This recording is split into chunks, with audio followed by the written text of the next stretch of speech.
மிக்ஸியோட சேர்ந்து chopper jar வருதா? ஆமாங்க. ஆட்டம்பர்க் மிக்ஸியில் சாப்பர் ஜார் இந்த மாதிரி வருது. மிக்ஸி ரொம்ப குட்டியாக அழகாக இருக்குது. சாப்பர் ஜாரும் பார்த்திங்கன்னா டிரான்ஸ்பரண்ட்டாக ரொம்ப அழகாக இருக்குது. இல்லை கோர்ஸ் மோடு, பல்ஸ் மோடு எல்லாமே நான் அன்பாக்சிங் அப்போ உங்களுக்கு காட்டியிருப்பேன் பாருங்கள். இல்லை வெங்காயம், பச்சை மிளகாய், இஞ்சி, கருவேப்பிலை, கொத்தமல்லி எல்லாத்தையும் ஒன்றாவே போட்டுக்கிறேன் நான்.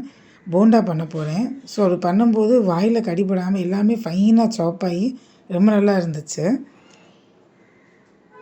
பாருங்க, லாக் ஒன்று கொடுத்துருக்காங்க. இந்த மாதிரி லாக் பண்ணி கரெக்டாக அந்த மிக்சியில் ப்ளேஸ் பண்ணால் தான் இந்த எல்இடி லைட்டு எரியும். இங்கே பாருங்கள், இந்த ப்ளூ கலர் லைட் எரியுது பாருங்கள். இல்லாட்டி ரெட் லைட் எரியும் அந்த இடத்துல. கோர்ஸ் மோடில் போட்டுக்கலாம். எந்த மோடில் போட்டிங்கனாலுமே இந்த ஸ்பீடு இப்படி தான் வரும். அது ரொம்ப அழகாக இருக்குது பாருங்கள். ஃபைனாக சாப் ஆகிருக்கு. ப்ளேடும் நல்லா ஷார்ப்பாக நல்லா இருக்குது எட்ஜஸ். இதுவும் அவங்களே கொடுக்குறாங்க. அங்கே இஞ்சி, பச்சை மிளகாய் எதுவுமே தெரியல. ரொம்ப யூஸ்ஃபுல்லாக இருக்குது ஃப்ரெண்ட்ஸ்.